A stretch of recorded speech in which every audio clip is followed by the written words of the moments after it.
social media it's the low-hanging fruit for every single business right now. If I was going to tell you to do something, it's go create content, because it's not just like get likes and shares. It's about training the large language models. It's about training and being unique. It's not just relying on Google ads and the Google gods and Google reviews. It's building a brand. Welcome to Masters of Home Service, the best podcast for home service pros like us. I'm your host, Adam Sylvester, and I want you to crush it in business. The way your customers are finding you online is changing.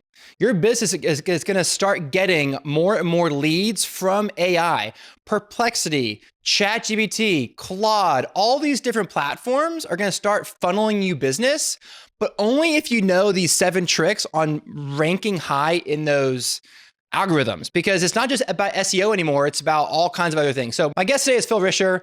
He's an expert, as you know, in all this kind of stuff. We're going to get into 7 things that you can do to really rank high in AI search. So Phil, welcome back to the show. Yeah, thanks for having me. You know, it's a big transformation going on in the digital marketing space, home service space, because it's always like, oh, go to Google and find a person. And from a digital marketing perspective, most companies are kind of like, that's the old school playbook, but what's the future? Yeah. And that's what we really need to be planning for, which we're going to talk about today. Yeah, awesome. Real quick, tell people what you're up to, who you are. Yeah, Phil Risher, owner of Flash Consulting. I used to work at a home service business, helped them go from $3 million to $5 million in revenue and then sell. And now we work with home service businesses to help them grow their business using technology, digital marketing. Great. Awesome. Okay. So let's get into it. How is it changing? What's changed? Does SEO even matter anymore? Let's talk about that briefly. Yeah. So Bright Local did a report on this, and Bright Local is like an SEO tool for local search. And they did a report a couple months ago. And what they found was that 80% of local searches happen on Google Search and Google Maps. The very unique thing to this is that they broke it down by demographic from age.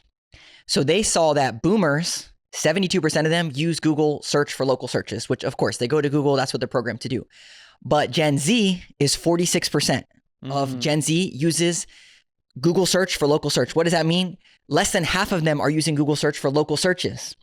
So right now they're not searching for HVAC contractors, or any of that stuff because they don't own homes. They're searching for local coffee shops, local bars, that kind of stuff. But when they own a home, they're not going to magically just go to Google to start searching for local businesses. This is why there's a big shift happening.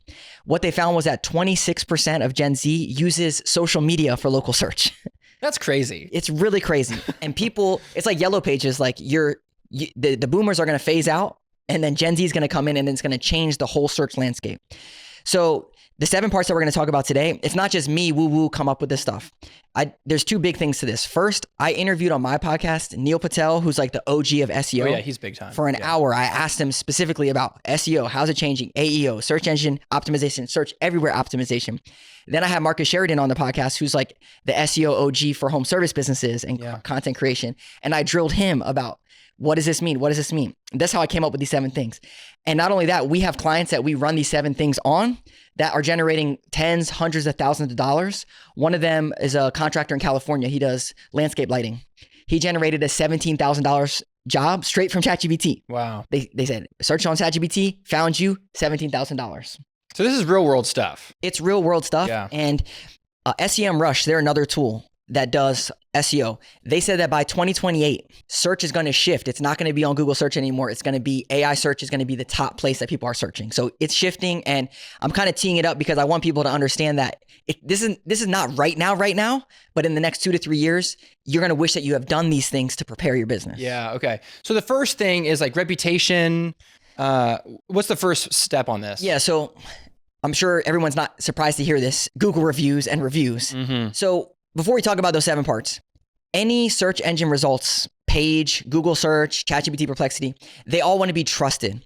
They want the user to go there, search something, and get something from them and feel good about the results and trust that platform to give them the best results. So with Google, you go to Google, you get an answer, and you're like, okay, I trust Google. I trust this answer because of these things. So all these platforms need these trust signals so that they can trust your business. So you have to make sure that you're setting your company up. And the first way to do this is reviews, because that's the number one way that Google can say verifiably people had a great experience or they had a bad experience. So these AI platforms, what they do is they're looking for 3 things. They are going and scraping your Google reviews, your Yelp reviews, your Facebook reviews, your Angie reviews, all these review platforms. And they're saying, do you have a lot of reviews or not compared to other companies? The second thing, which a lot of people miss this, Google puts this in their criteria for ranking, is you got to respond to reviews. Because if you don't respond to reviews, it doesn't show that you care about customer service. And they don't trust you because if you get a bad review, are you going to respond or not? And they don't want to show someone that they're not going to trust. And then the last one is you have to make sure you're getting consistent reviews. Don't just get 100 and say, okay, I need to go focus on something else. You have to have a consistent flow of reviews. So that way you're training these algorithms to be like, yeah, they do a good job. They have great reviews. They respond to reviews, those things. Now, ChatGPT and Perplexity, they don't have their own review sites. So because Google still has reviews, aren't they still going to be king just because they have the reviews? Yes. I would say still right now, if you were to go to ChatGPT and say, how do you find your reviews? We go to Google and we look up who has the most reviews, like they do a search result. Yeah. So yes, you're absolutely right. They don't have a review place yet. I'm not saying that they're going to get there, but regardless, you need to make sure you're getting reviews on the number one platform, which is Google right now. Okay. Yeah. Okay. The second thing that they look at is what's called local service area. Local service area is extremely important for Google search, but also for these platforms, and even more important for AI. Because you can't tell AI where you service, right? You can't go to ChatGPT and say, by the way, Charlottesville Gutter Pro services these areas, right? Right. You have to create content so that it trains them on where you service. Which is a little bit different than what we're used to, because you can go into Google My Business and tell it where you service, where you don't. Exactly. You can't tell these AI platforms, so you have to create the content to train these platforms. So the way that you do this is you make sure your Google Business profile has the service areas. But on your website, you need to have service area pages. So you need to have pages broken out for all the specific cities that you serve. So that way they know that you serve this area. Because if you don't have that, how is it going to know that you service those areas? It's very, very important. And a lot of people miss this from a local perspective. Do you need to have FAQs on each of those local pages too? Yeah, FAQs, I'm not sure if we're going to talk about this or not, but there's this AEO and GEO. Is the transition of SEO. So search engine optimization is where you want to optimize for Google search engine results. Okay. There's GEO, which is the generative experience optimization, which is if you go on Google and you search for HVAC repair near me, you're going to get a standard results of what you would see. But if you say, how much does HVAC repair near me cost? You're going to get one of those AI overviews. Yeah. That is a generative experience optimization. Okay. And AEO is answer engine optimization. So what answer engine optimization is if you go to ChatGPT and you ask it a question, you want it to show you in the results of the questions. So for example, right now, an average Google search has 5 words in it. HVAC repair near me. An average ChatGPT search has 357 words in it. So people are asking a lot more qualifying questions. So to answer your question about should you have FAQs on your pages and this kind of stuff, yes, because AEO is so important and GEO is so important, and you want the answers to real questions on these pages. Gotcha. Okay. And in video form or in text form or both? Or okay, great question here, because people are like, well, what content should I make? How should I train these platforms? Right now, all the shorts about 3 months ago, they all got indexed. Any reels, shorts, any short form content is getting indexed into Google. So it doesn't really matter if it's on word form or video form, all the transcripts are getting trained into these algorithms. So ideally you have a video and you also have words, but it doesn't matter. You want to create the content so that you train these platforms. okay. Yeah. Because AI can't watch video, can it? Oh yeah, it can watch your videos. Yeah, it can definitely watch your videos. So it can scrape video as well. Yeah, here's a good example. Take a video, plug it into Gemini or ChatGPT and say, take this transcript and tell me what this video is about. It will tell you what the video is about. With the transcript, but not if No, there's... not with the transcript. It will watch your video and tell you what it's about. Is that new? No. Oh, I'm a little behind. Because what it does is, some of the other points we're going to talk about in here, it will literally go to your website and crawl your website and look at it from an aesthetic perspective and see the different things on your website as it's crawling it. It's not just looking for words anymore. That's old school. Okay. It's actually, how does this look and how does it interact? What's my UX? What's my UI? The third one is you got to make sure that you have your licenses. We see this one all the time. You are certified, you're HVAC contractor, you're NATE certified, but it's nowhere to be found. Yeah. Right? You say it on the phones, but it's nowhere on your website. And if we go back to the same thinking is, if you're trying to train these AI platforms on your business, you have to give them the content to train on. So if you're NATE certified, IICRC certified, in some spaces like gutter cleaning, there might not be a certification. So what do? Another thing you can do is add your certificate of insurance on your website. Okay. Because this shows that you have real insurance. and that you're a legit company. And it trains these platforms that you have the certifications to serve these clients. So just get a PDF version of your certificate, slap it up there, and that's all you gotta do? Yeah, you can put it up there because again, it's going through, it's crawling your site. It's gonna look and read all the stuff. Yeah. So have the logos of your certifications on there, link out to the certifications if you can, but as much stuff as you can on there from licensing and certification. What we found is that AI platforms love that stuff because from a trust perspective, they want to be able to recommend someone and say, because it's different. On Google search, they're just showing you a Google business profile and like a little snippet of the website. On ChatGPT, they're saying, hey, you should choose this company because da da da da. And they're trying to give reasoning behind it. Yeah. So you got to give it that ammo so that it can make the best decision. And this is one of the things they look at from a credibility perspective. Okay. Now, is there anything you can do if if your field is just doesn't require any licensing? Is there any kind of hack that you can feed it or leave it all blank? It actually, there's another section that we have on here, which is actually community trust building. And so if you have local awards, it's really important to highlight those things because you might have certifications, but what you want to do is highlight other things that you're doing in the community as recognize you as the pillar of the community that's doing really good work. Local contests.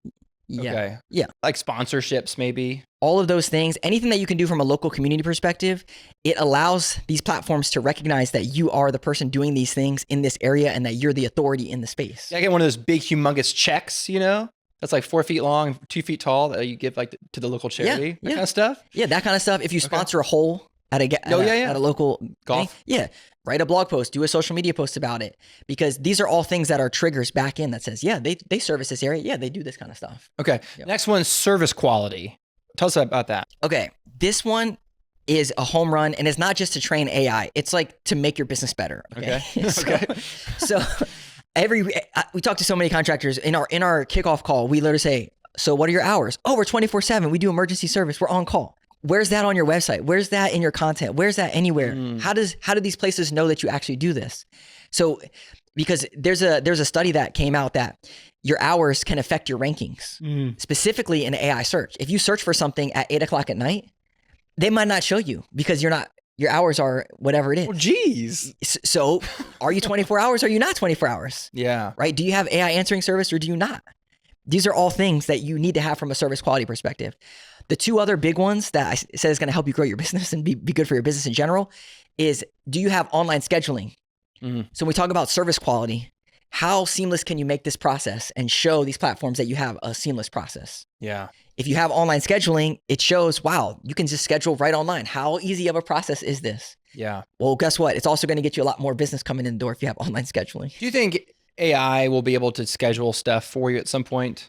Well, I would imagine they already have it. Yeah. So Google, they tested out a beta where you can go to Google, like with Google LSAs, and you can, instead of saying Google LSA, like find me a company for this, you can say they ran the test for repair companies like automobile repairs, and they said you want an oil change. So they would actually call out, Google AI would call out to these repair companies and say, how much does it cost to get my oil change? They'll say like, well, what type of car do you have? I have a Toyota Corolla. What year is it? What miles is it? You would kind of put the information and then it would get the pricing and then send you an email with the pricing and say, this company is doing this. Whoa. Yeah. They did this a year ago. They tested this out. Wow. So eventually I think it's going to do that. Yes. Yeah. Okay.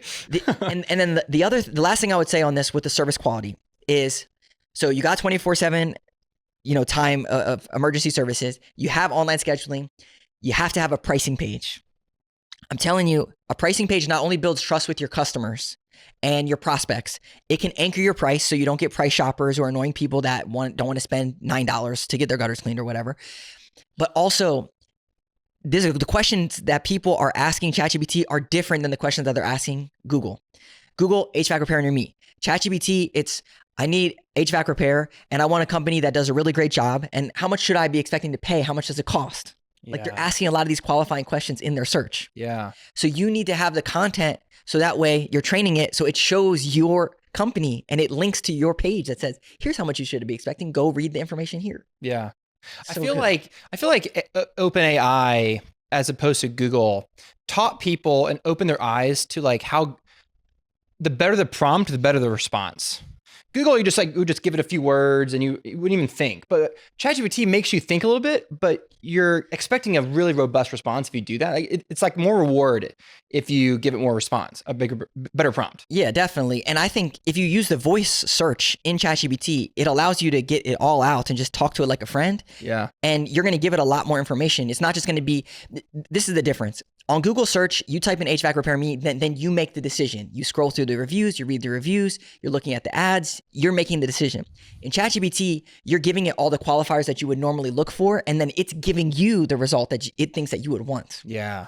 This is why you have to train these platforms on your business, because it's much different than people deciding themselves. They're literally asking it for the answer. Yeah. Okay, what about customer experience? Yeah, so this one is very important. Do not have stock photos on your website, okay? Okay. Because they want to see literally customer experience. So if you do not have real examples of customer experience happening for your business anywhere to be found, you have AI images and stock photos. How do they know that you actually service customers? How do they know that you even have technicians, that you logoed and you have a truck and all this stuff? They don't know, okay? So you have to remove the stock stuff and get real stuff up there. Tools like Company Cam, where you can actually document your jobs up there.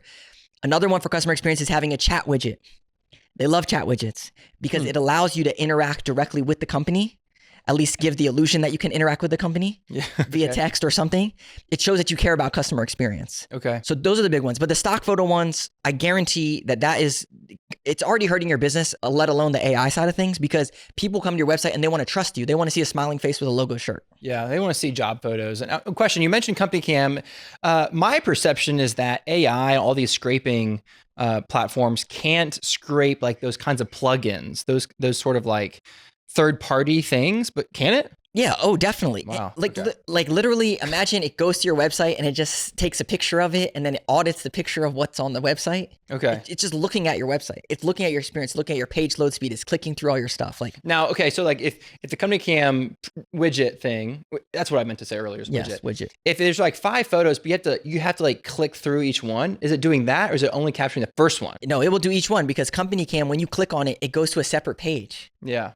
It clicks through all your links. It's looking at broken links. It's looking at, does it have connections? How does it do that? Exactly. Okay. Wow. These are the large language models that are, they're literally training on businesses. So it's more like in the past, it was like, oh, Google will read your website. Well, now it's more like just AI is like a person looking at your website, interacting the same way, clicking this, going to that. It interacts like a person does. Yeah. And way more. The reason is what I started at the top is that you have to trust these platforms, right? You trust ChatGPT because it's giving you good stuff. So it has to be so good that it can give you stuff that you trust even more. Phil, this is a great conversation. I want to pause. You know, I both love Jobber. I'm a big Jobber user. A lot of your clients use Jobber. How is Jobber helping people, businesses get reviews? Yeah, well, when we talk about reviews being important for AI, you need to set up automations in your business to get reviews. Obviously, you want your techs out there asking for reviews, but you need a catch-all in your business. And with Jobber, after the job's done, you can literally send them a message and say, can you leave me a review? It's pretty straightforward. And there's a new feature out there. You can actually check your rankings against competitors. So we talked about like, you got to have more reviews than your competitors. Well, how do you know? And they actually will show you your competitors so you can see how you stack up against them. Yeah, it's pretty cool. Yeah, and like as soon as the client pays the invoice, review request right there, bam, all automatic. It's awesome.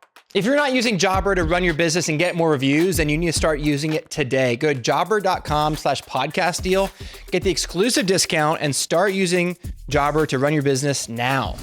Yes. Okay, what about digital presence and SEO signals? What about that? Yeah, well, before we get to that, we talked a little bit about the local stuff. Yeah, is there more about that? Yeah, I want to highlight one thing on that because with local, a lot of times people do these events. Maybe you write a blog post, but maybe you're just starting out and you don't do any events. You can't sponsor stuff. You can't do this stuff. But you have good commercial clients or big clients that people would know the names of them. If you have their permission, put that stuff on your website. Okay. Put that you did like my company, we did the duct cleaning at the White House. Okay. So you can't necessarily put that, but like you did it at the Nats Stadium or something. Okay. So like put that stuff out there that you service these things because they want to see local credibility. They want to see that you have worked with other bigger companies and it's going to help you with your actual customers to be like, wow, they did the work over here. Oh, they must be legit. Yeah. Credibility. Totally. Yeah, exactly. There's a reason that websites will say like, as seen on all these different TV stations and channels, you're doing the same thing only on a local Exactly. basis. Yeah. Exactly. And I think a lot of people gloss over that, right? It's like, oh, dude, we just got this job over here and we did this thing. And you tell your buddy because it's so cool. Yeah. It's like, you got to tell the world. Tell AI. Yeah, you got to tell everyone else because it's so cool. And a lot of times people are like, oh, I don't want to be gloating or this or that. I want my competition to know I did this or that. You got to get rid of that because things are shifting and you have to train these AI platforms. Yeah, 100%. Yeah. Okay. So the digital side, does SEO even matter then, Phil? Why should I do SEO if it's all changing and I got to do this stuff? Right now, SEO still matters. And when you do SEO, it's not necessarily for just Google search engine results. It's to train all these other platforms. It doesn't matter if it's Google, if it's ChatGPT, if it's Perplexity. All these things that I'm telling you right now are trust signals for all these platforms. The main difference is that AI is built on large language models, and you need content to be able to train these large language models. And that's the secret sauce, the next tier to this. Right now, those 7 things that I told you is what's going to help you right now. But the future is content for large language models. Okay, well, let's get into that. LLMs, large language models. What is that? Is that just AI, just another word, or is it different? Yeah. So AI is like, ChatGPT, Perplexity. It's the actual platforms of them doing things, but they're built on what's called large language models. And large language models they're built on content, finding pattern recognition in content over time. So what this means is that if you create content that trains large language models, it's going to know about your business. And then when it gets put into ChatGPT as, hey, someone's asking me a question about this, it's going to know your business and it's going to recommend your business. The problem is that people are not training, they're not creating content, they're not doing these things. So large language models, ChatGPT, these other platforms don't know about them. Okay. They're not feeding them information. They're feeding them stock photos and other generic ChatGPT stuff. Yeah. And they're not creating unique content. And there's a huge land grab for this, okay? Because it's like yellow pages in your AAA plumber, right? And you're trying to game the system. First listing, Yeah. You're spending $10,000 on a front page, yellow page ad. That's exactly what these big companies are doing on Google Ads. They're sitting pretty. They're spending $20,000 on Google Ads every single month. They have 1,000 Google reviews and they have their head in the sand because their old school mindset is, oh, we don't do social media because social media is just for likes and shares. We never get customers from social media. We just dominate on Google. Sounds familiar, right? Yeah. Okay. That's what they think. What I just told you is that Gen Z is not searching for stuff on Google, right? Yeah. 50% of them are on social and they're using other platforms. So there's a huge land grab happening over here from a content perspective, not only for people to find you from a social media perspective, but to train these large language models on your business, because reviews is one part of it, but there's so many other things that play into the actual results that they show. I feel like some people think that social media is on its way out. You're saying it's the opposite. Social media is like becoming a bigger and bigger player. Social media it's the low-hanging fruit for every single business right now. If I was going to tell you to do something, it's go create content, because it's not just like get likes and shares. It's about training the large language models. It's about training and being unique. It's not just relying on Google Ads and the Google gods and Google reviews. It's building a brand, because what's better if ChatGPT, if someone goes there and they say, what's a good HVAC contractor? Okay, great. But if they say Phil's HVAC contractor phone number, that's way better. So you want them to know about you. That's why I think social media is so good. And there's 5 types of content that people should be making. It's from Marcus Sheridan's book. He just came out with a new one called Endless Customers, but you got to make one about the cost and price. So like, how much does it cost to do HVAC repair in a certain area? You got to talk about the big problems that people have. Hey, if your HVAC is broken in the winter, it's probably this stuff. Okay. Or if your HVAC breaks down in Dallas, Texas, it's probably because of this.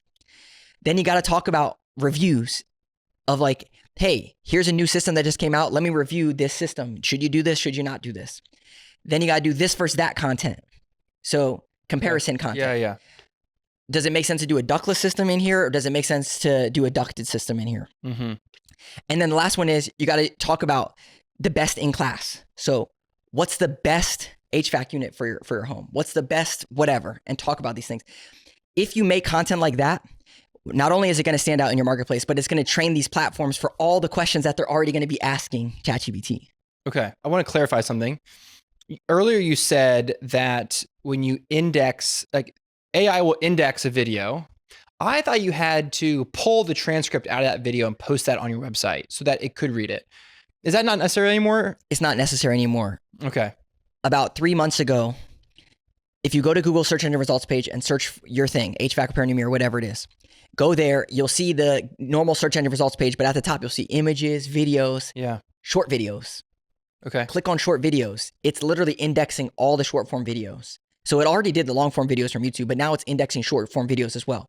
So one thing that you can do, which I would recommend, is repurposing your content. So you don't have to do it to get indexed, but you should do it because it's good. Some people like videos, some people like blog posts, some people like email newsletters, some people like social content. So repackaging your content is you just using all of these different channels that we're saying? Okay. Yeah, but it's not necessarily because it's going to watch your video, it's going to get the transcript, and it's going to be trained anyways. Someone out there is listening, they want to take action on all this, Phil. What should they do first? Yeah. So the first thing is go back to those 7 things that we just talked about and start going in a checklist like, hey, okay, I know Phil said I need to make sure that I add all of my certifications to my website. I should be building out these service area pages. So let me build that into my process on a monthly basis. No more stock photos. No more stock photos. So come up with like a game plan to start getting rid of those things to get your business like to this place that it needs to be. But a good starting point is think about your FAQs, frequently asked questions. I could probably ask you as a business owner and you'd have 10 to 20 of them just off the top of your head, you'd rattle off. Those are the things that you want to be creating content on. And you might be like, okay, I don't want to be on video. Like I'm awkward, I'm weird. I don't like talking about stuff. That's fine. What you can do is get voice memo on your phone, turn on voice memo and just tell it the answer like you would on a call. And now you have the transcript and turn it into a blog post, add FAQs inside your website and your pages, something to start training things. A very simple way is if you have CallRail or a call tracking software, take the call transcripts out and take it to ChatGPT and say, hey, can you turn this into a blog post that's optimized for AEO and GEO? And it will do it. And it will take your real content and optimize it properly. And then you can post that. It doesn't have to be this whole big production. You know, I talked about a lot of things here, but it's about taking the small steps to make sure that you can train these platforms on your business. Well, that was great. Tons of info. I'm going to boil it down to 3 things that I really want our listeners to take away from today's episode. Number 1 is reviews still matter. You want to get consistent reviews, fresh reviews. You want to respond to those reviews. And if you can, get long reviews. Ask your clients to write out a paragraph, more keywords, put in there where you're located, whatever you can to get them to feed the engine. Number 2 is you want to feed the engine on your website. You want to post your certificates. If you have any licensing, if you have won any local contests or best of local things, if you sponsored the Little League team, all those kinds of things go towards your reputation and credibility. And number 3, the land grab right now is social media. Fewer and fewer younger people are searching on Google only. They're going everywhere else. And social media, according to Phil, is the place to go produce content and get more business and get noticed. Phil, great job today. Thanks for being here. Yeah, thanks for having me. I really appreciate the conversation. And I hope that as business owners, you took something away that was like, hey, I need to do this, because if I could jump through the screen and rattle you guys, it's like, you got to get in this. This is important. Yes, it's changing. It's changing. This matters. Yeah. It matters. Well, you're very passionate. Thanks for sharing all your insights. How do people find out more about you if they want to find out about Flash and all that? Yeah, so this is what my company does. Like I'm a thought-forward thinker of this, and we're building these things into our process. And if you want to be on the head of the curve, you can go to flashconsulting.com, PHLASH consulting. Yeah, Phil Risher on LinkedIn, Instagram, Phil Risher. Well, thanks for being here. I appreciate it. Yeah, man. Thank you. On the next episode, we're talking about how to grow your business without burning out or missing what matters most. From building real systems and setting boundaries to remembering why you started in the first place. This one's all about scaling smarter, not harder. Follow or subscribe today so you don't miss out. And thank you for listening. I hope that you heard something today that will make your business more prepared for the changes coming to search and AI and all that. I'm your host, Adam Sylvester. You can find me at adamsylvester.com. And I want to hear from you. Tell me what you like about the podcast and what you want to hear more of. Your team and your clients and your family deserve your very best, so go give it to them.